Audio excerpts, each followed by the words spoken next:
नमस्कार, मारो राजस्थान में आपका स्वागत है और मैं हूं आपके साथ कृतिका ठाकुर। और अब रुक करते हैं खबरों की ओर।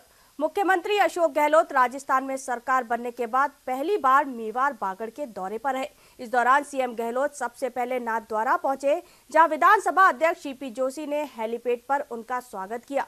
मेवाड़ दौरे पर रहने के दौरान सीएम से कई कार्यकर्ताओं ने मुलाकात की और मेवाड़ में उनका जोरदार स्वागत किया।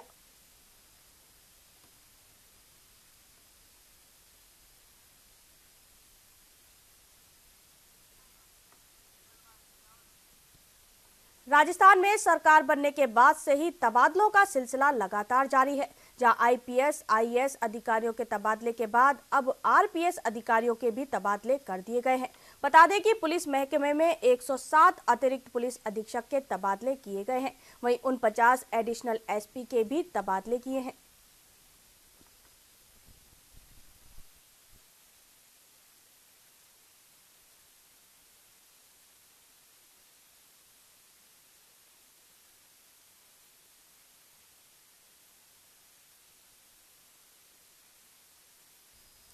जयपुर लिटरेचर फेस्टिवल में फ्रंट लॉन में प्रसिद्ध लेखक और बुकर प्राइजर विजेता यान मार्टेल का सेशन आयोजित हुआ। आपको बता दें कि यान मार्टेल स्पेन में जन्मे कैनेडियन लेखक हैं।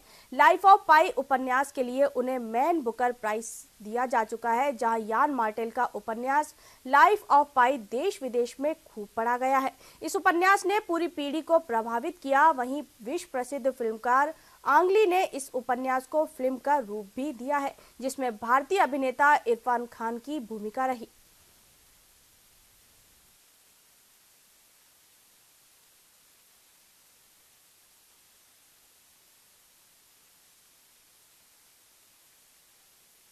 Not the language of power.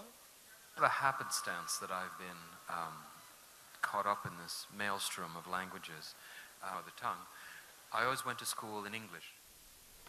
Jaipur literature festival में संवाद के दौरान इस्लाम मल्टीपल हिस्ट्री पर भी सेशन आयोजित किया गया, जहां सेशन के दौरान कांग्रेस के वरिष्ठ नेता सलमान खुर्शीद ने शिरकत की और इस्लाम और कुरान पर लोगों के सवालों का जवाब दिया। इस मौके पर उन्होंने बताया कि इस्लाम का कॉन्सेप्ट बिल्कुल साफ है, वह एकेश्वरवाद पर विश्वास रखता है। हालांकि जो लोग इसको समझना चाहते हैं उन्हें कुछ जटिलताएं भी पेश आती हैं, क्योंकि अक्सर वो इसके साथ जुड़ी भ्रांतियों का शिकार हो जाते हैं।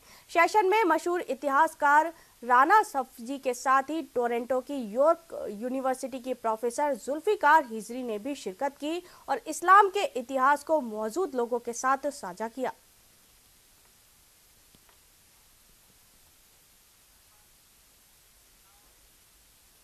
सिनेमा के रूपहले पर्दे पर 90 के दशक में राज करने वाली अभिनेत्री मनीषा कोइराला जयपुर लिटरेचर फेस्टिवल में शिरकत करने पहुंची, जहां उन्होंने अपनी जिंदगी और कैंसर से लड़ाई पर हील्ड नाम की एक किताब लिखी है। साहित्य के इस महामंच से मनीषा ने लोगों के साथ अपनी कहानी शेयर की।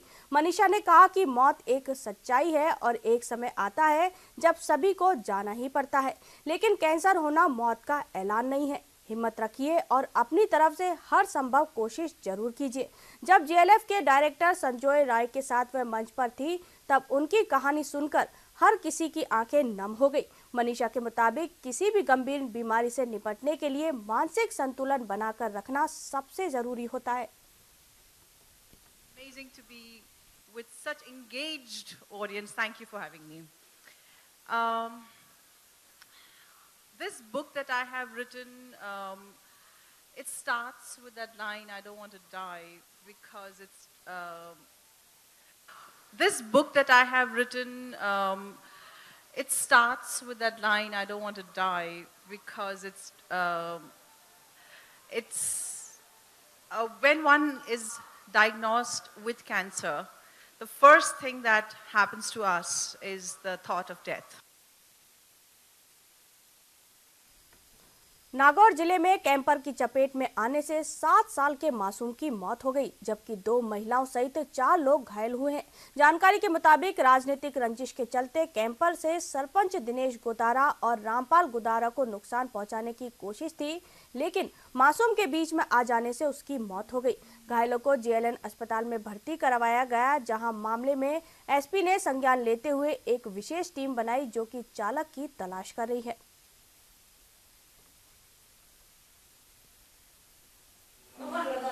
प्रोग्राम हो ध्यान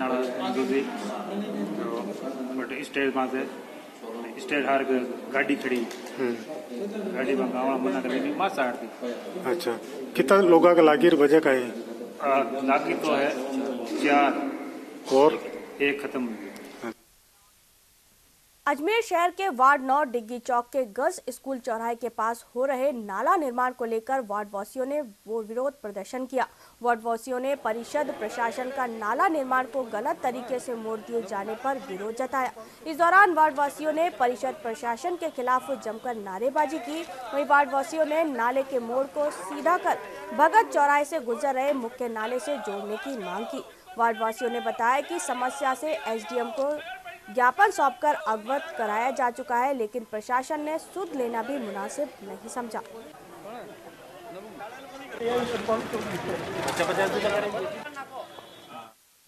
कोटा बूंदी सांसद ओम बिरला बूंदी के लाखेरी दौरे पर रहे। इस दौरान ओम बिरला को कांग्रेसी कार्यकर्ताओं के विरोध का भी सामना करना पड़ा।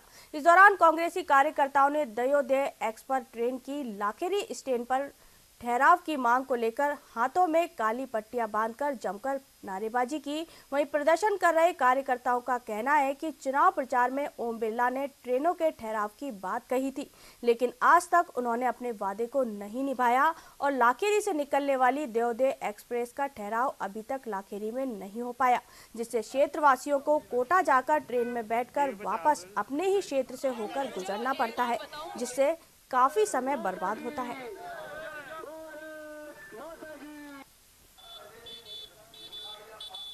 वैर के कमालपुरा गांव में पुरानी रंजिश को लेकर 2 गुटों में हुए लाठी भाटा जंग में कई लोग घायल हो गए और एक व्यक्ति की मौत हो गई। घटना की सूचना पर भुवासर, हलेना और खेड़ली मोड़ पर पुलिस मौके पर पहुंची और मृतक के शव को कब्जे में लेकर भूसावर के अस्पताल पहुंचाया, जहां पोस्टमार्टम कराकर शव परिजनों को सौंप दिया गया। वहीं पुलिस ने मामला दर्ज कर जांच शुरू कर दी है।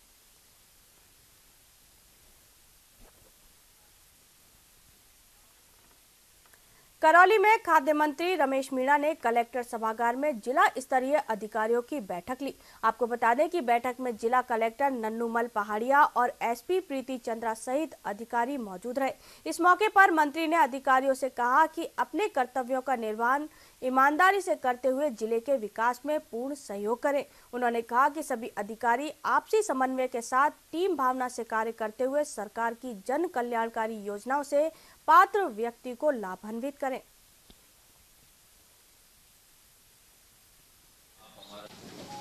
अभी उसकी भी समीक्षा की है तो उसमें कहा है कि समय लगेगा।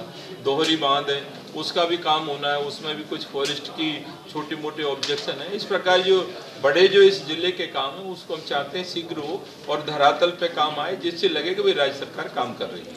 क्या सर ओडीएफ नहीं हो पाया जिला अभी? ये तो हम समीक्षा कर रहे हैं। अभी अधिकारियों को कहा है कि कहाँ पर कमी रही है तो ये बताएंगे, उसके बाद कितना बाकी है। राजस्थान एसीपी मुख्यालय में दमदार पुलिस अधिकारियों के जिम्मेदारी संभालते ही बड़ी कार्रवाई होना शुरू हो गया है। इस बार एसीपी मुख्यालय की टीम ने केंद्रीय नारकोटिक्स डिपार्टमेंट के एडिशनल कमिश्नर IRS अधिकारी सहीराम मीणा को 1 लाख रुपए की रिश्वत लेते हुए कोटा में पकड़ा है। देखिए एक खास रिपोर्ट। एसीबी ने की बड़ी कार्रवाई। रिश्वत लेते पकड़ा गया नारकोटिक्स विभाग का एडिशनल कमिश्नर। 2,26,98,800 रुपए किए बरामद। 6,26,000 के आभूषण भी मिले। 106 आवासीय प्लॉट पति पत्नी और बेटे के नाम। 25 दुकानें जयपुर में मिली। करीब 15 बैंक खाते और बैंक लॉकर्स। मुंबई में 1, दिल्ली में 2 आलीशान लोकेशन पर फ्लैट। वाटिका जयपुर में स्थित प्रेम पैराडाइज मैरिज गार्डन। 4 महंगी कार, 4 ट्रकों का मालिक है सहीराम। स्वामी विवेकानंद एजुकेशन सोसाइटी का रजिस्ट्रेशन। जयपुर में भी है एक पेट्रोल पंप। राजस्थान के कोटा में नारकोटिक्स विभाग का एडिशनल कमिश्नर रिश्वत लेते दबोच लिया गया। पकड़े गए अधिकारी का नाम तो सहीराम है, लेकिन काम गलत।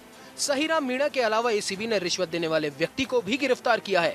दरअसल ये रिश्वत अफीम की खेती के पट्टा बांटने की एवज में ली जा रही थी। घूसखोर आईआरएस सहीराम मीणा के जयपुर स्थित आलीशान आवास से अब तक कुल 2 करोड़ 35 लाख की नकद राशि बरामद हो चुकी है। वहीं कोटा में हुई कार्रवाई के दौरान आरोपी 1 लाख रुपए की नकद राशि लेते हुए गिरफ्तार हुआ। जो हमारी सर्च हुई है और ट्रैप की कार्रवाई हुई है, इसके बारे में जैसा कि मैंने पूर्व में भी बताया था, हमें ये पुख्ता सूचना मिली थी कि जो कोटा के नारकोटिक्स डिपार्टमेंट के जो अधिकारी हैं, उनके लिए एक व्यक्ति कमलेश नाम का वो दलाली करता है और वो अफीम के पट्टों को लेकर के, मुखिया की नियुक्ति को लेकर के वगैरह वगैरह उससे संबंधित कामों को लेकर के काम करवाने के एवज में पैसे का लेन देन करता है। और ये सूचना जब पूर्व में आई थी, तभी हमने जो है टेक्निकल सर्विलेंस अपनी शुरू कर दी थी और उस योजना में हमारे पूर्व के जो अधिकारी थे यहाँ पे, वो भी शुरुआत में शामिल थे। राजस्थान एसीबी मुख्यालय पर एक सूचना मिली थी कि अफीम लाइसेंसधारियों से नारकोटिक्स विभाग कोटा के अधिकारियों द्वारा अफीम पट्टा संबंधी ग्राम मुखिया के मार्फत अफीम पट्टे और मुखिया की नियुक्ति के संबंध में अवैध रिश्वत राशि भारी मात्रा में प्राप्त की जा रही है और कमलेश नाम के शख्स द्वारा नारकोटिक्स विभाग के अधिकारियों कर्मचारियों के लिए दलाली का काम किया जा रहा है। इस सूचना पर DG ACB doctor Alok Tripathi, ADG Saurabh Srivastava और आईजी दिनेश एमएन ने इस खास ऑपरेशन के लिए विशेष टीम गठित की। इस दौरान एसीबी टीम द्वारा दलाल व्यक्ति का मोबाइल सर्विलांस पर लिया गया। 26 जनवरी की सुबह 10 बजे दलाल कमलेश रिश्वत की राशि 1 लाख रुपयों को लेकर अधिकारी के कोटा स्थित आवास पर पहुंचा। इसी दौरान कोटा की एक टीम और जयपुर से पहुंची टीम ने मौके पर दबिश दी और राम मीणा को गिरफ्तार कर लिया गया। दिन में जब ट्रैप की कार्रवाई हुई है, उससे अभी कुल मिला के 24 घंटे भी पूरे नहीं हुए। 24 घंटे से कम के समय में उनको ट्रैप करने के बाद जो राशि उस समय उस कमलेश नाम के दलाल ने उनको दी थी, वो और जो उनके ऑफिशियल रेजिडेंस पे और धनराशि मिली, वो लगभग 5 लाख की थी। उसके बाद उनका जो यहाँ पे रहायशी मकान है, जिसकी तलाशी लेने शरद चौधरी और पूरी टीम गई थी, पृथ्वीराज मीणा, महेश शर्मा, देशराज और आलोक शर्मा की, उन्होंने जो वहाँ पाया वो डीजी साहब ने आपको भी बताया था। उसमें कुल मिला के उस 5 लाख को शामिल कर लें तो 2 करोड़ 35 लाख तो नकद प्राप्त हुआ है। 6.25 लाख के जेवर मिले हैं। 106 आवासीय भूखंड हैं, जिनमें से 23 इन पति पत्नी के नाम है, पिता और पुत्र के नाम है। 26 जनवरी की सुबह आरोपी के कब्जे से 3,95,000 की घूस की राशि भी बरामद हुई। लेकिन असली खेल शुरू हुआ जब एसीबी मुख्यालय ने इस भ्रष्ट अधिकारी के जयपुर एयरपोर्ट के पास में बने हुए आलीशान घर में दबिश दी। घूसखोर आईआरएस अधिकारी और उसके दलाल कमलेश को एसीबी ने दबोच लिया है। संभवतः ये एसीबी की पहली बड़ी कार्रवाई है जिसमें सर्च के दौरान इतनी बड़ी राशि बरामद हुई है। घूसखोर इस आईआरएस अधिकारी के बैंक खाते और बैंक लॉकर्स भी खंगाले जा रहे हैं, जिसमें बड़ी धनराशि सामने आने की संभावना है। न्यूज इंडिया के लिए जयपुर से दीपक चावला की रिपोर्ट। 7 साल में 7 चार्जशीट, यह सब मिला है पूर्ववर्ती भाजपा सरकार और अब कांग्रेस सरकार से टकराव के बदले आईपीएस पंकज चौधरी को। अक्सर सरकार से सीधी टक्कर लेने वाले चर्चित आईपीएस पंकज चौधरी से खास बातचीत की न्यूज इंडिया संवाददाता मनीष दादीच ने। केंद्र की अफसरशाही हो या प्रदेशों की नौकरशाही, कहीं ना कहीं कुछ ना कुछ अधिकारी ऐसे मिलते हैं जो सीधे केंद्र सरकार से या प्रदेश सरकार से सीधे टकराव का एक मादा रखते हैं। ऐसे ही हमारे साथ एक आईपीएस पंकज चौधरी हैं जो काफ़ी चर्चित हैं राजस्थान पुलिस के अंदर। चौधरी साहब, सबसे पहले तो आपसे जानना चाहेंगे कि आपको 7 साल हो गए पुलिस सेवा में और 7 चार्जशीट अब तक, यानी हर एक साल में एक चार्जशीट, ऐसा क्यों? नहीं, जैसा कि आप पुलिस की बात करें, ये मेरी 5वीं नौकरी है और आईपीएस में मैं 2009 बैच का अधिकारी हूँ और ट्रेनिंग के बाद देखा जाए तो लगभग 7वां साल मेरा चल रहा है और जहाँ तक आपने जो 7 चार्जशीट की बात की है, वो चार्जशीट पिछली गवर्नमेंट राज्य सरकार जो है, उस राज्य सरकार के कुछ लोगों की कारस्तानियाँ हैं, विशेषकर मैं पूर्व मुख्यमंत्री वसुंधरा राजे और उनके प्रमुख सचिव तन्मय कुमार का मैं महत्वपूर्ण योगदान बताऊंगा, जिन्होंने एक पॉलिटिकल चार्जशीट जारी की गई थी उनके द्वारा, और जिसमें कोई ग्रेविटी नहीं, कोई एक हताशा है उस चार्जशीट में, एक अधिकारी को काम करने से रोकने की हताशा है और रोकने देने का प्रयास है, चार्जशीटों से एक मनोबल डाउन करने का प्रयास रहा है इनका। उन चार्जशीटों का जवाब दिया जा रहा है। कुछ मामले जो है कोर्ट्स में, कुछ मामले गवर्नमेंट ऑफ इंडिया में है, और इस तरह की चार्जशीटें, पॉलिटिकल चार्जशीटें जनरली जो है कुछ ऐसे अधिकारियों के ऊपर प्रयोग के ऊपर लाई जाती हैं जो लोग निष्पक्ष होते हैं। ये ऐसा ट्रेंड जनरली देखने को मिलता है। नहीं, जिस तरह से आपने कहा कि जो अधिकारी निष्पक्ष होते हैं तो कहीं ना कहीं उनको खामियाजा भुगतना पड़ता है राजनीति में इस चीज़ को। देखिए, आज का जो दौर है ये समझने वाली ज़रूरत की बात है कि व्यवस्था में जो भ्रष्ट लोग हैं वो फिट हो रहे हैं, ईमानदार लोग भी फिट हो रहे हैं, लेकिन जो निष्पक्ष ईमानदारी है वो कहीं ना कहीं अभी हाशिए पे है। निष्पक्ष ईमानदारी की बात मैं करूँ तो, या तटस्थता की बात करूं तो, वो है जो किसी पार्टी विशेष का ध्यान नहीं रखते या पार्टी विशेष से उनका कोई लगाव नहीं होता, किसी दल से उनका लगाव नहीं होता, उनका लगाव सिर्फ संविधान से होता है। तो जब आप संवैधानिक मूल्यों की रक्षा करते हैं, निष्पक्षता की बात करते हैं, तो कहीं ना कहीं किसी पार्टी विशेष को आपकी इस प्रकार की कार्यशैली पसंद नहीं आती है। और आज का जो दौर है उस दौर में अधिकतम भ्रष्ट लोगों को समाहित किया जा रहा है, ये आपको भी पता है, और एक आम जनता के सामने भी सारी चीज़ प्रतिबिंब होती हैं, और ईमानदार लोग भी समाहित होते हैं, लेकिन वो कम संख्या में है।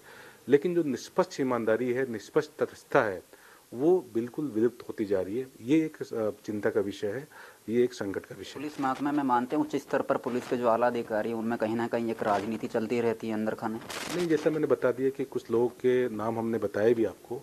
एक लॉबी के रूप में लोग जब आगे बढ़ते हैं तो वो जब लॉबी आगे बढ़ती है तो होता क्या है कि वो स्वार्थ सिद्धि का प्रयास करती है। जो है उनके कुछ लोगों को वो सेटल करने का प्रयास करते हैं। सेटल का मतलब उनको मुख्य धारा में लाकर अपनाने का प्रयास करते हैं, जो जाति विशेष पे भी हो सकता है, क्षेत्र विशेष पे भी हो सकता है और धर्म विशेष भी हो सकता है। मेरा हमेशा लॉबी से मेरा ये रहा है कि लॉबी जो है वो एक नकारात्मक पहलू है। इससे क्या होता है, कहीं ना कहीं राज्य का अहित होता है, प्रदेश की जनता का हित होता है। मैं इस पदस्थापन को लेकर, जैसा मैंने बताया कि मैं जब मेरे पहला पदस्थापन जैसलमेर के बाद पीटीएस किशनगढ़ हुआ था, उसको हमने बहुत ही ऊर्जा के साथ, बहुत ही एक नवाचार के साथ हमने 5-6 महीने बच्चों के साथ, जवानों के साथ, नए जवानों के साथ बिताया और बहुत अच्छा माहौल रहा। लेकिन अगर आप 5 साल के बाद पुनः अगर आप उसी पद को दोबारा देंगे पुलिस के विंग में, तो कहीं ना कहीं संशय की भावना, जैसा कि मैं अपने डीजी साहब से और मैं अन्य ऐसे अधिकारी हैं जिन्होंने कि इस नाम को प्रपोज किया है आगे, कहीं ना कहीं उनकी साजिश दिखती है, उनकी कुंठा दिखती है। और इस तरह का जो व्यवहार ये कर रहे हैं, इस व्यवहार से ये प्रतीत होता है कि ये कहीं ना कहीं बायस्ड है। एक प्रदेश में जो है निष्पक्षता को शायद ये महत्व नहीं देना चाहते, ईमानदारी को महत्व नहीं देना चाहते, और इनको लगता है कि शायद सिस्टम में वो लोग सेट होने चाहिए जो किसी भी तरीके से सेट होने का प्रयास करते हैं, चाहे वो रास्ते कोई भी हो। पंकज जी, आपसे आखिरी सवाल रहेगा जाते जाते, रिटायरमेंट के बाद या वीआरएस लेने के बाद क्या राजनीति में आप कदम रखेंगे? नहीं, देखिए ऐसा है कि मैं पिछले 18 साल में ये मेरी 5वीं नौकरी है और मैं पुलिस मेरी पहली चॉइस रही है। मैंने आईएएस छोड़ के मैंने आईपीएस लिया और मेरे परिवार में दूर दूर तक कोई आईएएस आईपीएस नहीं रहा है।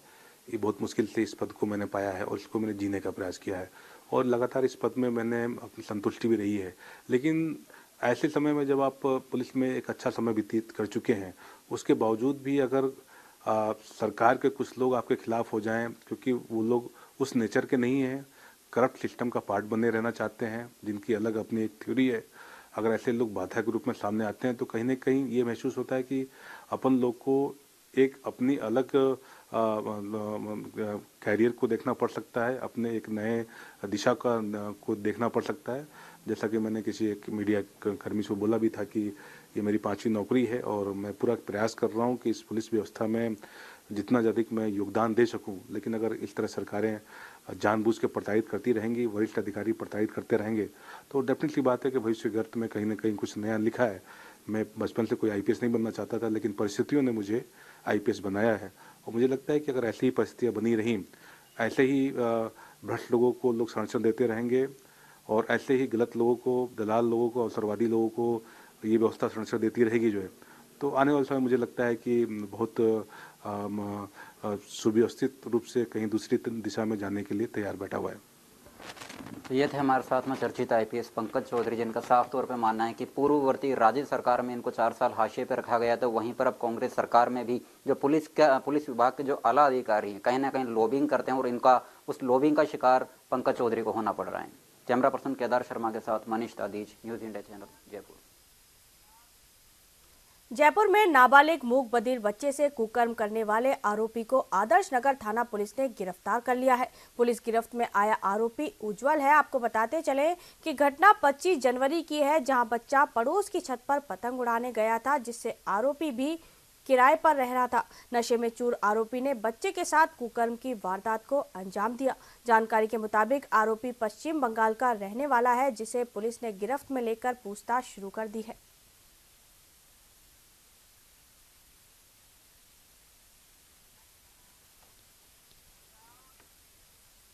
जयपुर की जवाहर नगर थाना पुलिस और ईस्ट स्पेशल टीम ने संयुक्त कार्रवाई कर राहगीरों से छीना झपटी करने वाले गिरोह का पर्दाफाश किया है।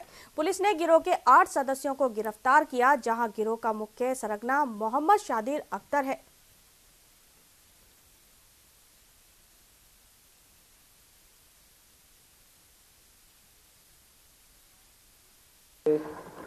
हम लोग जो आप लोगों के सामने उपस्थित हुए हैं वो ये आशय है कि जयपुर शहर में लगातार मोबाइल चोरी, लैपटॉप चोरी, मोटरसाइकिल चोरी और राह चलतों से पर्स छीनने की जो घटनाएं हो रही हैं, उस पे जो हमने उसके खिलाफ अभियान चला रखा है by the directions of CP साहब and by the directions of police headquarters. उसमें हम लोगों को एक अच्छी सफलता प्राप्त हुई है, जिसमें हमने 37 मोबाइल्स और 4 लैपटॉप्स बरामद किए हैं और 8 मुलजिमानों को गिरफ्तार किया है। पहले भी इस क्रम में हम लोगों ने कुछ 29 मोबाइल्स बरामद किए थे और 4-5 लोगों को गिरफ्तार किया था। बचपन से लोग यही देखते आ रहे हैं कि शादी के वक्त दूल्हा घोड़ी पर सवार होकर बारात लेकर शादी करने जाता है, लेकिन करौली जिले के टोडा भीम उपखंड मुख्यालय पर इस परंपरा को तोड़ते हुए एक दुल्हन खुद घोड़ी पर चढ़ी और धूमधाम से बारात लेकर दूल्हे के घर पहुंची। ये हैरान कर देने वाला मामला टोडा भीम उपखंड मुख्यालय पर राजा जी के गढ़ पर स्थित उमाशंकर श्रीमाली के पुत्र ऋषभ कुमार की शादी समारोह का है, जहां जोधपुर निवासी दुल्हन दिव्या जोशी ने उस रूढ़िवादी सोच और सदियों से चली आ रही परंपरा को तोड़ते हुए समाज में महिलाओं के साथ हो रहे भेदभाव के खिलाफ एक नई मिसाल कायम की है। लड़की के इस कदम से लड़के और लड़कियों के बीच भेदभाव खत्म कर लड़कियों को किसी क्षेत्र में कम नहीं समझाने की मिसाल है। श्रीमाली समाज की परंपरा के अनुसार टोडा भीम में उमाशंकर भट्ट के पुत्र ऋषभ भट्ट के साथ शादी हो रही है, जिसमें जोधपुर महामंदिर निवासी रमेश जी जोशी की लड़की दिव्या यहां शादी के लिए सहपरिवार आई है। उसमें लड़की पहले दोपहर में घोड़े पर चढ़ करके अपने ससुराल जाती है। वहां पर उसका स्वागत सास द्वारा किया जाता है और उसे बरी का बेस देते हैं, जो रात्रि में शादी के समय वह पहनती है। तत्पश्चात लड़की घोड़े से रवाना होकर वापस जहां से दुल्हन रवाना होती है वहां पर वापस जाती है और शाम को इस परंपरा को आगे जारी रखते हुए दुल्हा घोड़ी पर सवार होकर जनवासे पहुंचता है और वहां पर दुल्हन की मां उसका स्वागत करती है। पगे लागूसा, हम लोग श्रीमाली ब्राह्मण समाज से हैं। हमारे यहाँ महिला सशक्तिकरण अभी से नहीं, बहुत समय से चल रहा है। हमारे यहाँ दुल्हन घोड़ी पे बैठ के दूल्हे के यहाँ बारात लेके जाती है, फिर उसके बाद दूल्हे की बारात यहाँ आती है। तो हम सभी को यही संदेश देना चाह रहे हैं कि महिलाओं को हर कार्य क्षेत्र में आगे बढ़ाया जाए और उनकी भागीदारी पुरुषों के बराबर दी जाए। Thank you. घोड़ी पर बारात ले जाने के बारे में पूछा तो लड़की का कहना था कि ये कदम लड़के और लड़कियों के बीच भेदभाव न करने के लिए उठाया है। लड़कियों को किसी क्षेत्र में कम नहीं समझना चाहिए। इसी बीच लोग टकटकी लगाए दुल्हे को तलाश कर रहे थे, लेकिन दुल्हे ने भी अपनी दुल्हन के इस फैसले का सम्मान किया। ये मामला पूरे कस्बे में चर्चा का विषय बना रहा। बारात में घोड़ी पर सवार लड़की को देखकर हर किसी को अचंभा जरूर हो रहा था, लेकिन एक तरफ लड़कियों के लिए एक नई सोच बन रही थी, तो दूसरी ओर उन्हें लेकर एक नया नजरिया और उनके आने वाले कल को संवारने की तैयारी में जुट गया था। समाज में काफी टाइम से है और मैं तो ये कहता हूँ कि हर समाज में ये परंपरा होनी चाहिए कि दुल्हन को भी पूरा बराबर सम्मान मिलना चाहिए जैसा दूल्हे को दिया जाता है। बराबर घोड़ी पे बैठ करके उसको भी सम्मानित किया जाए। आजकल कई जगह ऐसी शादियाँ देखने को मिली है जहाँ दुल्हन, कई समाज में ऐसा हुआ भी है, घोड़ी पर बैठ के दुल्हन आती है। तो ऐसा मैं तो कहता हूँ कि सभी समाज में भी ये परंपरा चालू होनी चाहिए। बहरहाल इस प्रकार से ये शादी संपन्न होती है। श्रीमाली समाज का यह रीति रिवाज हजारों वर्ष पुराना है और इसको सभी श्रीमाली समाज के व्यक्ति फॉलो करते हैं ताकि यह परंपरा बनी रहे। तो इस बुलेटिन में फिलहाल इतना ही। खबरों की तमाम अपडेट्स के लिए देखते रहिए न्यूज़ इंडिया।